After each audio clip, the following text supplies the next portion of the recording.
Welcome to the Stuff and Things Podcast. Your home for all stuff related to your favorite things in entertainment. Now, here are your hosts.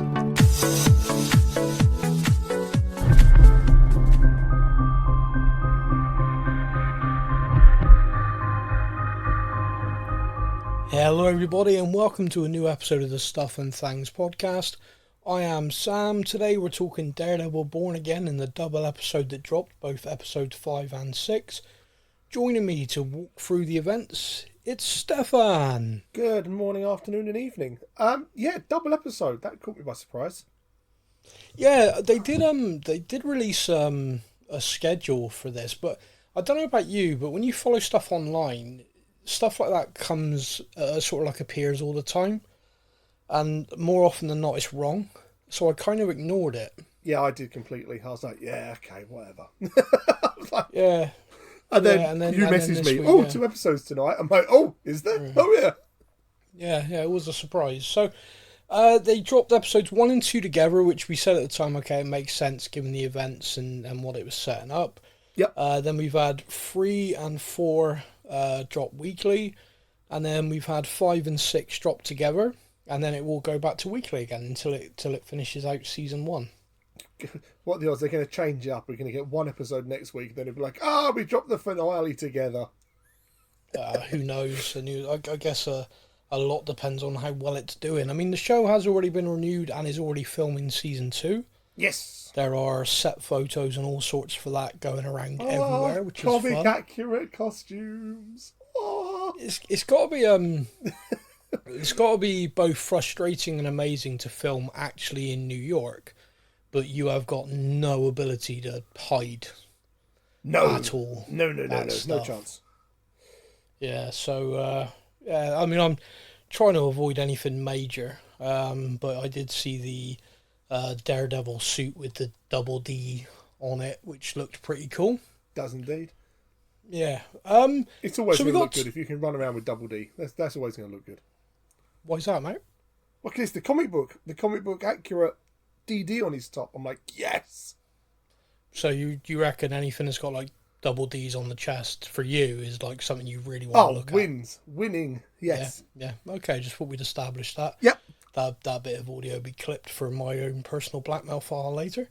So, Daredevil, we got 2 episodes, episodes 5 and 6. The title of episode 5 was... With Interest. And the title of episode 6 was... Excessive Force. So, just in general terms, episode 5, just as an overall thing, what did you think? Episode 5 was my favourite of the episodes so far. Oh, okay. My wife agreed. She was like, that was the best episode so far.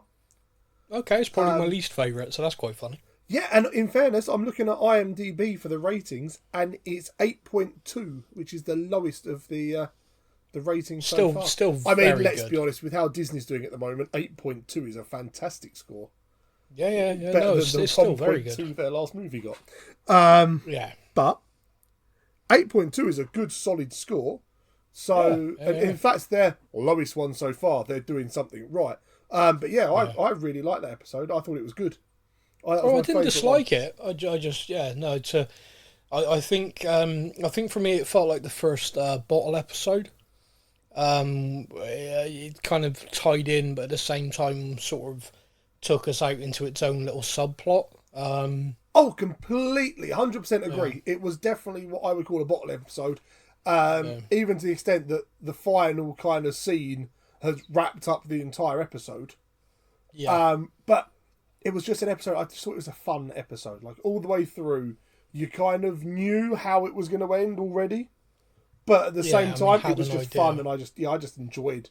It was one of those episodes that I just sat and enjoyed it. Yeah, good. Well, that's all right. And episode 6 overall sort of excessive. Thoughts. Yeah, so Excessive Force. That was again a very, very good episode. I thought moves the storyline along a little bit. We see certain things happening with certain characters that kind of make you go, "Oh, it's building to something." Yeah. We see KingPin. I think it's safe to say we definitely saw KingPin, not Fisk, in this episode. Yeah, there's certain hints about him sort of emerging, which I've quite enjoyed. But well, yeah, okay. Well, we'll circle to that then. So let's start with episode 5 with interest. Basically, the whole episode sort of takes place around a bank robbery. Yeah. The bank robbery is set in motion because one of the gangs has been ordered by Fisk, or rather Mrs. Fisk, to pay a rival gang $1.8 million. So their plan to do that is to go knock off something in this bank to then go and have the money to pay it. That seems to be the plan, and that's the setup. Yeah, I'd say so. It's St. Patrick's Day in New York, and so the bank gets hit, but before the bank's hit, we actually see Matt is in there, and Matt is talking to the assistant bank manager, Mr. Khan. Oh, mate, come on, let's be honest, we both smiled at this, didn't we? Oh, massively, yeah, love such that, a big fan of this character. He's brilliant. Yeah, so for anyone who perhaps didn't watch, and don't get me wrong, I imagine there is possibly a big audience for Daredevil who were not watching Miss Marvel. Or the Marvels movie. Yeah, no, you're right. Yeah, I would think there possibly is not much of a crossover there. But, yeah, it goes from a real dark and gritty TV series to light and fun, colourful, almost teen comedy sort of series. Yeah, it's a bit of a difference.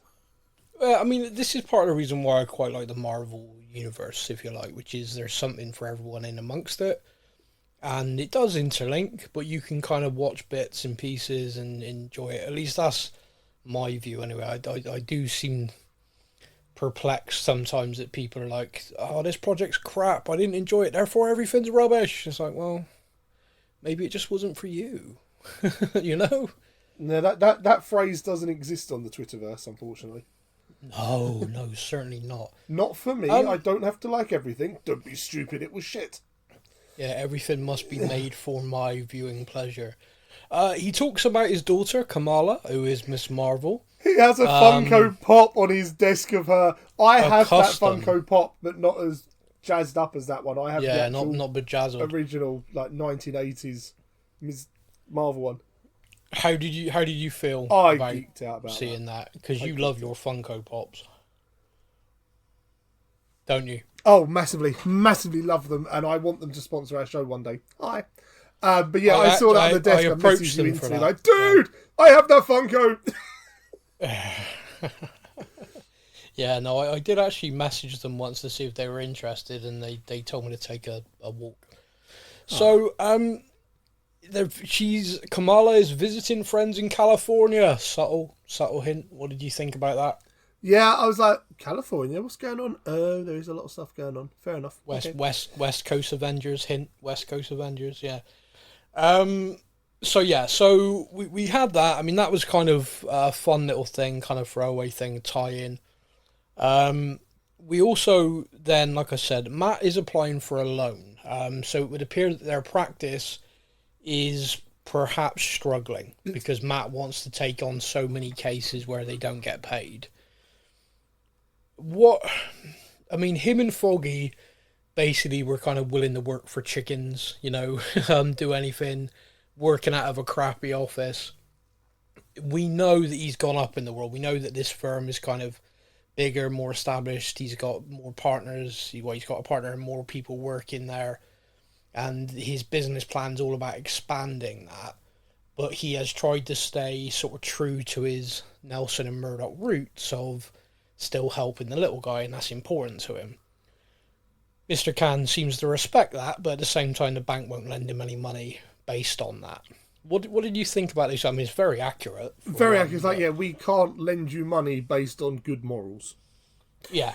Very accurate. Yeah. I like the fact that there's quite obviously a problem in the sense of his ideology of, I am going to help the little guy, we're going to do right by the people, against we are now quite a big corporate business. Yeah. There is a fundamental flaw there. Called cash flow. I was going to say it's a very different. Get the different loans and stuff. Yeah, that's going to be difficult based on, like Mr. Khan says, well respected, love what you do, but that doesn't actually work out in terms of how to get money from a bank.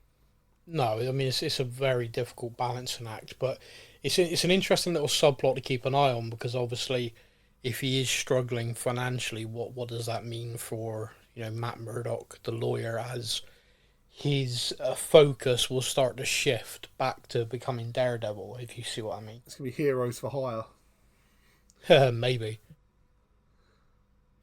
So, the bank does get hit, like we said. A group attack it to rob it. Matt is on the phone. He hears it outside, so he goes back in. What did you think about when he went back in?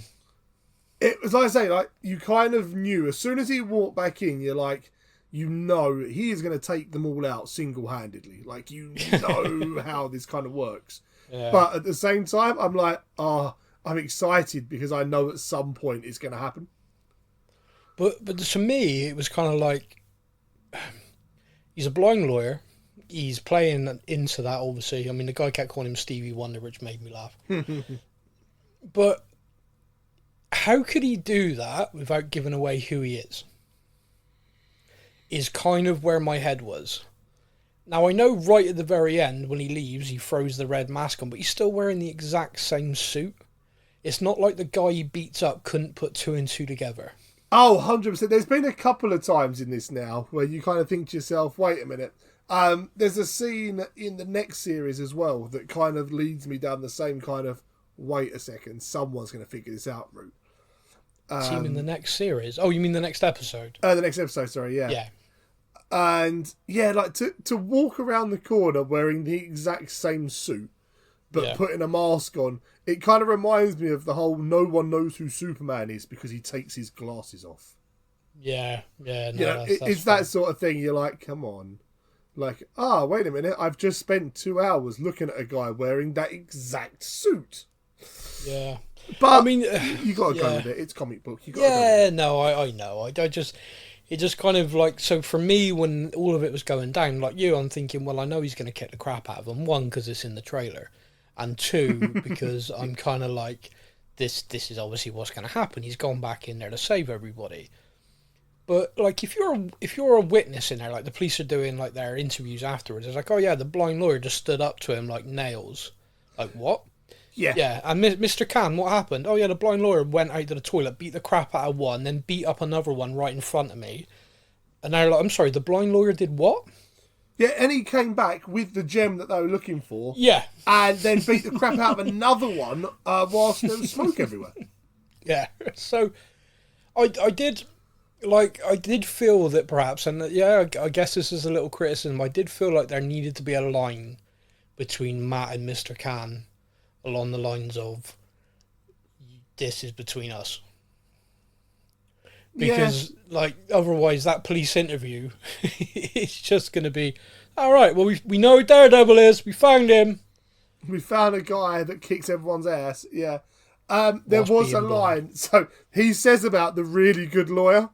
Yeah. Oh, mate, I had just turned round to the wife before that and went, God, he's a proper good lawyer, isn't he? And then like a second later he goes, I'm a really good lawyer. I'm like, yes! There's the line. Did you feel that was special for you, that moment? I do. I like that line, really good, because obviously he uses that in the Spider-Man movie, and it's kind of like almost become like an unofficial little tagline for him now. Yeah, and I love that. It was good. Yeah, no, it was very good. What type of lawyer are you? A really good one. Yeah, he is. What do you think? I mean, obviously they're trying to get in a safe. The safe is just safety deposit boxes.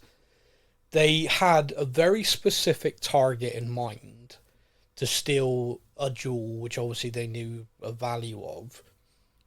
Do you think there's some significance to that, as in perhaps they knew about it, inside person told them, or do you think this is a case of that perhaps belongs to Fisk or belongs to the other gang, so they were stealing it to get the money to pay them as a bit of a FU?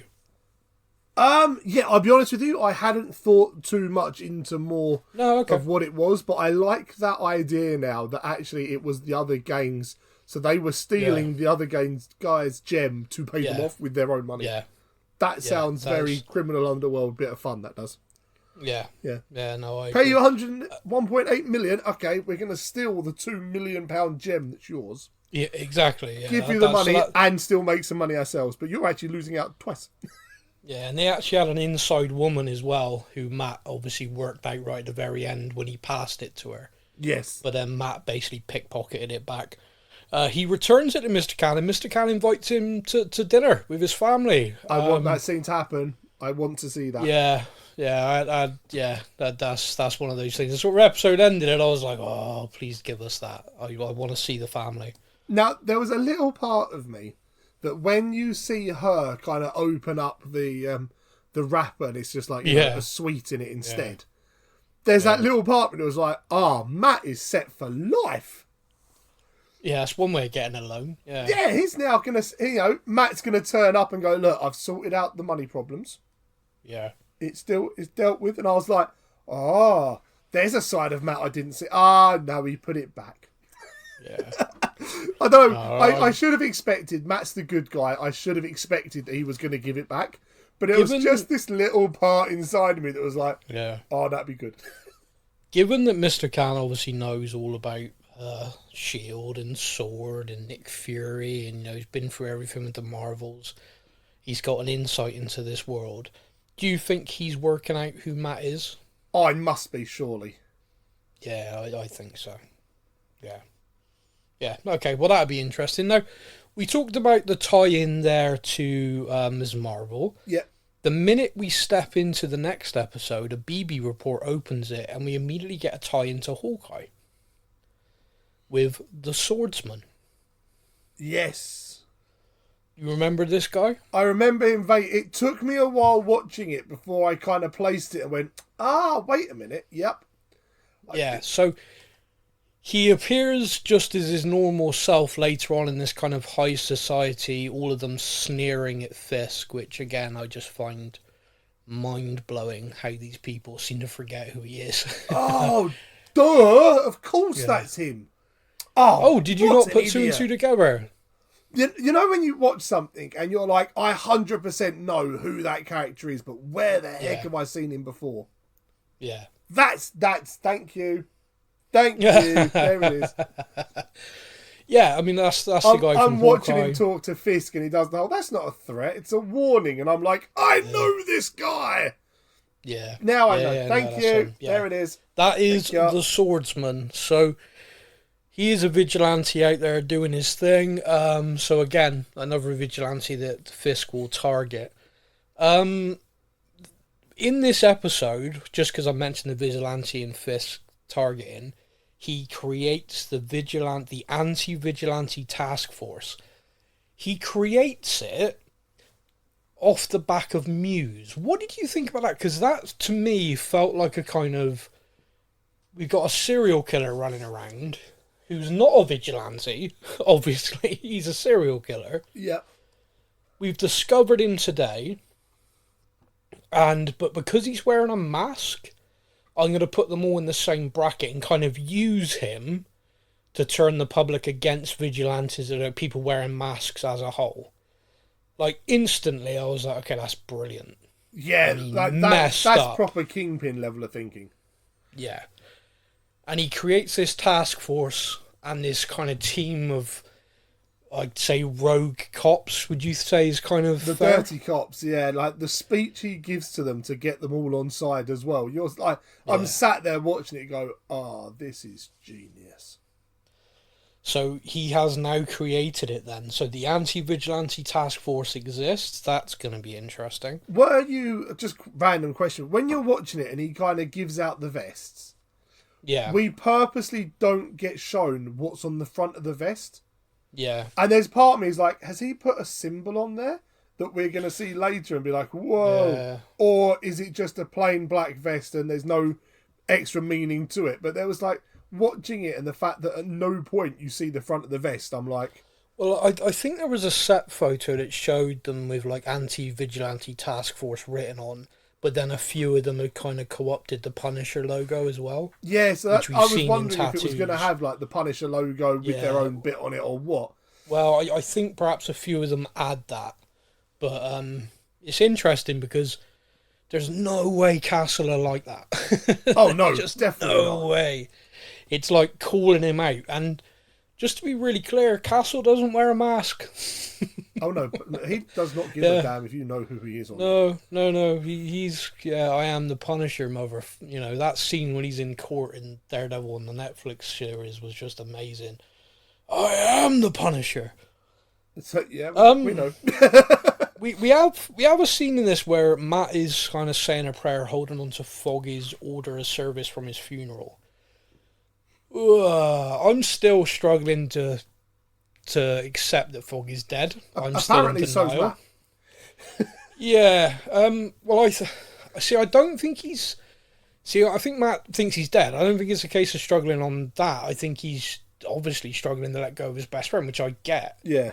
And I think he's kind of using that connection that he has as kind of strength to him in the sense of trying to stay on the straight and narrow, trying not be Daredevil, trying not be the vigilante. I love the little details, like the fact that Foggy's memorial card had Braille at the bottom of it. Yeah, of course. Loved that. Like, that's just a little detail that I was just like, that's nice.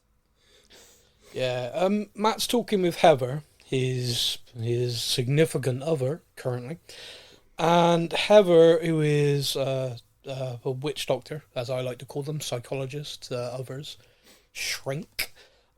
She is writing. I mean, she writes books, and her publisher's on her, and her next one's going to be about vigilantes. Ooh, that was an interesting exchange. Just the look on his face of like, oh, right, those guys. Yeah. And she's like, oh, you know about vigilantes, don't you? And he's like, oh, what? He's like, oh, you know, you represented the Punisher and you've done this. And he's like, oh, yeah, that's how I know them. Yeah, you've got links to Daredevil, haven't you? And I'm like, yeah, he does. Yeah, just a little bit. Oh, go look in the cupboard on the roof. Have a look. Yeah, I don't know. Daredevil? Never heard of that guy. I don't know what you mean. Yeah, that was interesting. I hear he's only 4'2" and blonde. Yeah, if she had the ability to hear his heart rate, she'd have been like, "You lying motherfucker!" Yeah.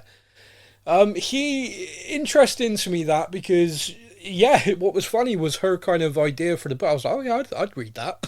I like that. Yeah. I like your idea. That's good. Can you get me an interview with Castle? Yeah. And he's like, yeah, great idea that. Yeah, the Punisher. You want to talk to the Punisher? Oh man, I mean, don't get me wrong, I'd love that. There's an interview I'd like to see. Yeah. I'd just love to see him sat down. Like, you want to talk about what? Yeah.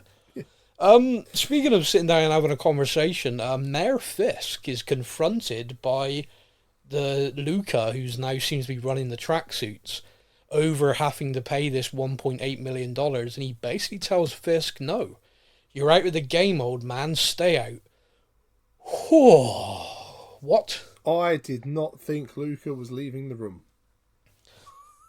Wow. I just, like, what I don't get, and don't get me wrong, I know a bit of time has passed, but it's not like a decade's gone by. It's a good few years have gone by. I think 5, 6, 7 years, but we know Fisk was still running things in the Hawkeye series. We know he was still running things in the Echo series. And then obviously the events of that led to him taking time away. Or the end of Hawkeye into Echo, he took time away. I am struggling to work out where the nerve has come from to speak to him like that. In his face, in the mayoral office. Like, really, I mean, that is a lot. I mean, the Fisk even says to Vanessa, like, he had the balls to come into the mayor office. Did you get the impression as well Vanessa was a bit like fucking told you so? Like, there was a little bit in that kind of thing where it was like, he's saying like, the disrespect he showed me to come into the office. And she's like, yeah, well, it's bold. And he's a bit like, you see, he's a bit taken back, like, yeah, it was very bold, but I didn't like it. And she's kind of got this like look when she comes and sits next to him and talks to him, and you're kind of like, she was almost, not quite patronising, but almost patronising in talking to him. And it was, like you say, very much like I kind of told you were out the game now, mate. This is my job. I felt, this is not you anymore. yeah, This is me. yeah. It felt like a mum tone, didn't it? Like a kind of, what have you learned, little Fisky? So one of the things I noticed in this episode, which I think's a signal of Kingpin re-emerging, which was just a little subtle throwaway thing, is suits aren't fitting. Yep. And we saw him carb loading like the week before, because we know he's pounding on Adam. I think the Wilson Fisk who was trying to start anew, trying to be a bit different, since becoming mayor, it's kind of almost like being confronted with the bureaucracy of politics, and then all these people from his past no longer respecting him. It's kind of just dragging him back. So, like, even if I believe his intentions were actually good, or good for Fisk, he is just slowly descending. You could say it's coming apart at the seams. You could say that. Very good there, boy. Very good. There we go. Well, I thought what the episode did brilliantly, and we're going to come on to talk a bit more about Matt in a second, but just to mention this, is that they mirrored Fisk and Matt descending and ascending. We talked about it last week. Fisk walking down the steps, Matt going up. Yeah. And now at the end of this episode, Fisk is fighting Adam and Matt is fighting Muse.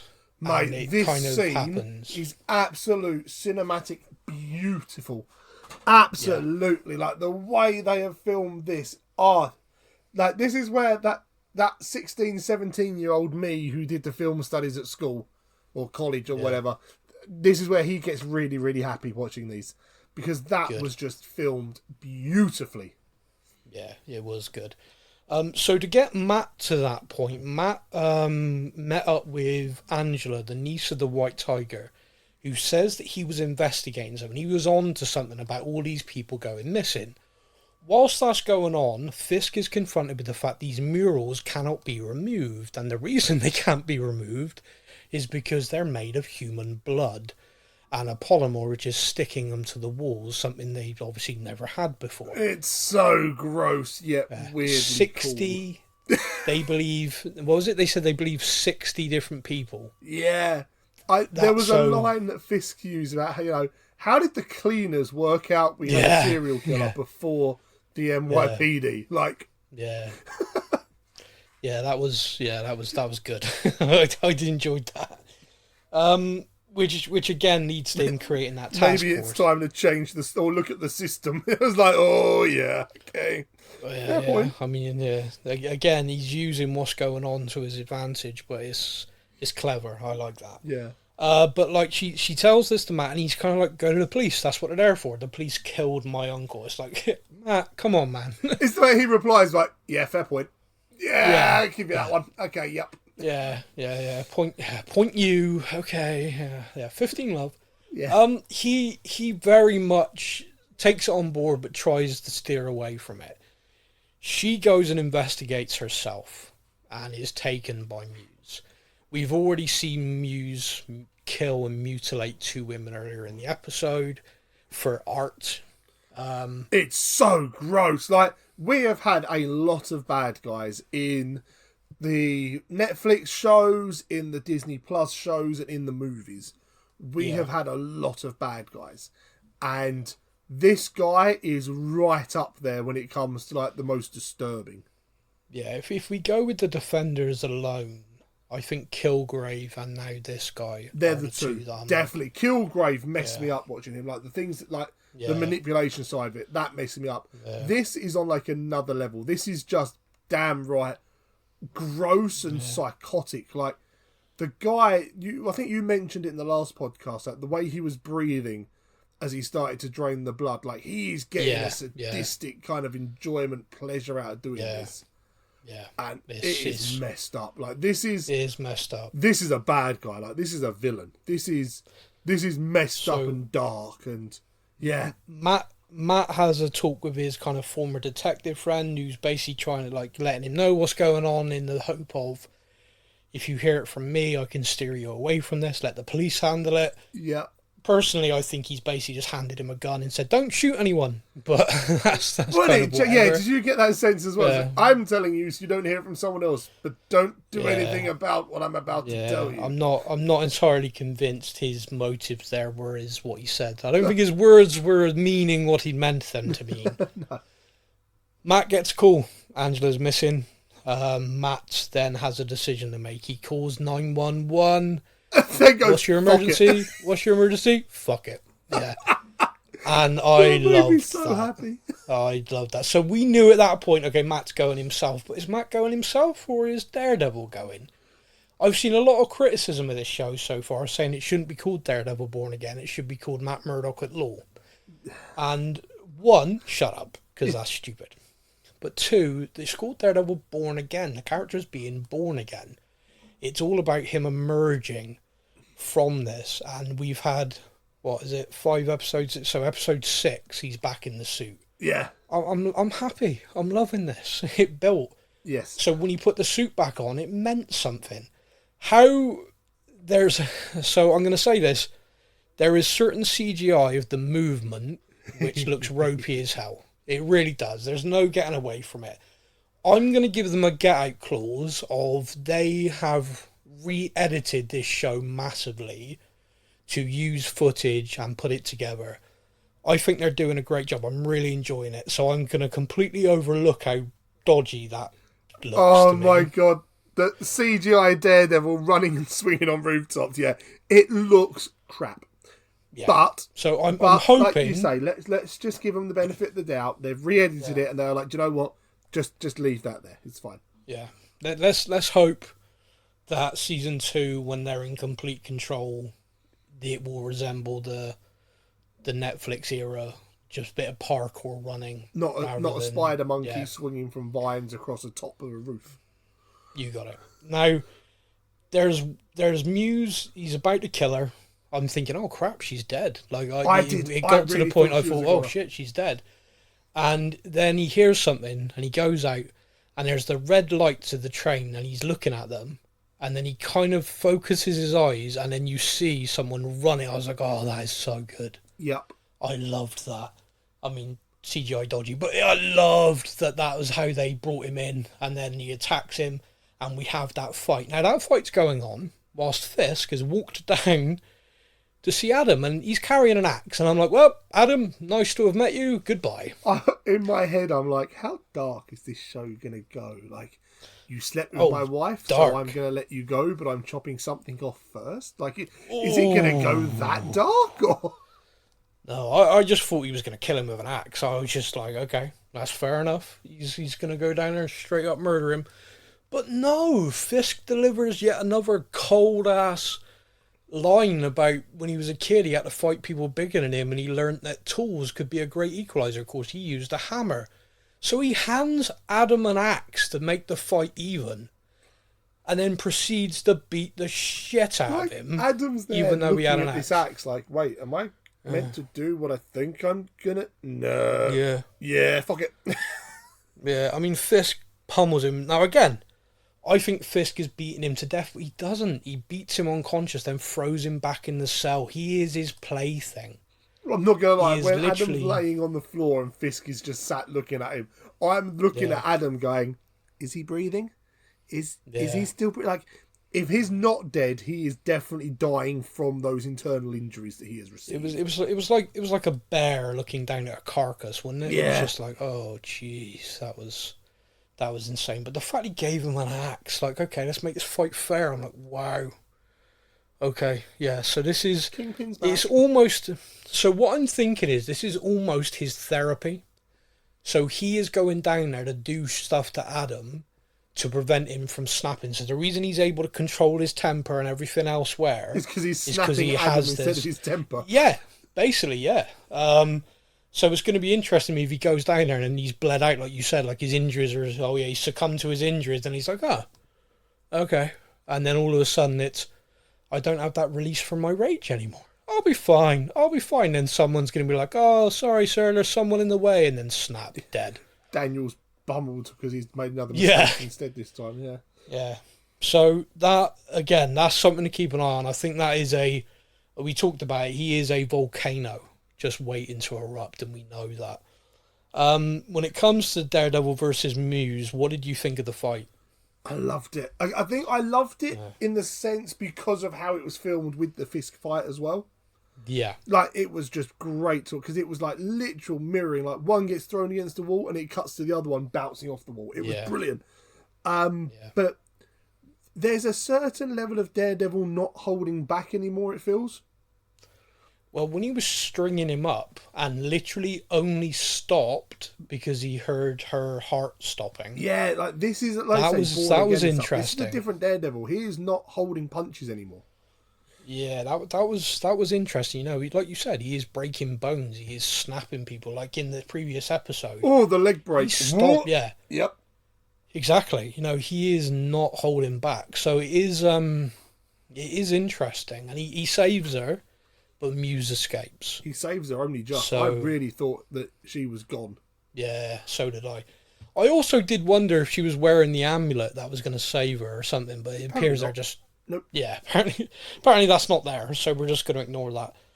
But mate, the 2 episodes, I mean, I really enjoyed them. I really, I'm loving the show. I was looking forward to it for so long. I had that fear I wasn't going to like it. But yeah, I'm loving every episode. I'm engrossed completely, and I could quite happily probably rewatch them already, if you know what I mean, because there's so much going on. Oh, there's probably bits we missed because there's so much. Oh, massively, yeah. I mean, we're just taking walkthroughs, really. I mean, we're getting a lot of emails and stuff in, which is great. People really enjoying it as well. And everyone just kind of sharing theories. You can get in touch and do that. But yeah, was there any other parts that I have missed or any other bits and pieces you want to talk about in more detail? No, I think we've covered pretty much everything, I believe. I did wonder from episode 5 when we meet these cop people and the hostage negotiators. At first, I was kind of wondering, right, are they going to play a bigger role in things, and then we see the negotiate lady appear briefly in episode 6 when they're talking about the serial killer and the paintings and stuff. I did think that because she got named. I did think, okay, let's see how many times she appears. Yeah, will she stay in it or not? I don't know. If they're building something there, I'm not sure. Well, in the Marvel Netflix stuff, I mean, I'm every episode I'm looking for Turk, and anyone who watched those Marvel Netflix shows will know exactly what I'm talking about. You don't, because you've forgotten. I have forgotten. He was a petty arms dealer who appeared in every show, beaten up by everybody. He was always like, "Oh, come on, man! I'm just trying to make a living," and then someone would beat Luke Cage, and I was leaving him in a dumpster. Yeah, I wonder. Oh, there are little characters like that. I wonder. Like, I was wondering if we were going to see Claire at any point. Yeah, exactly. Yes, another she character. Tied them all together quite nicely, and then. There's a couple of people, like I was waiting to see if the bar with no name was going to get a reference, but we shall have to wait and see. I feel like with this, we get the mentions of Hell's Kitchen, but I feel like they're kind of leaving Hell's Kitchen as kind of like, that's done. Yeah. This is now New York. This is now going to be where this is our... going to Hell's Kitchen again sort of thing. Yeah, this is our foundation. And we're building up from it, not going back kind to of it, folks. Which is a shame because there was some stuff in Hell's Kitchen I loved. Jessica Jones, Iron Fist. Well, Luke Cage. I mean, they're going to be brought over as well. I think they will be. I mean, Hell's Kitchen is in New York. Of course, it's just part of New York. So it is just the case of when Luke Cage was in Harlem, not Hell's Kitchen. So. Yeah, we got to wait. It's going to be good. I'm looking forward to it. The Defenders appear to be back, in my humble opinion. I hope so. But we shall have to wait and see. So that is our episode this week. Thank you, everybody, for listening, for downloading, for streaming, and all that kind of fun and frolics. We will be back next week to discuss episode 7. Until then, everybody, do you want to say goodbye to all the lovely people? I will say goodbye to all the lovely people and to everyone else as well. Okay, and I will leave you all with this.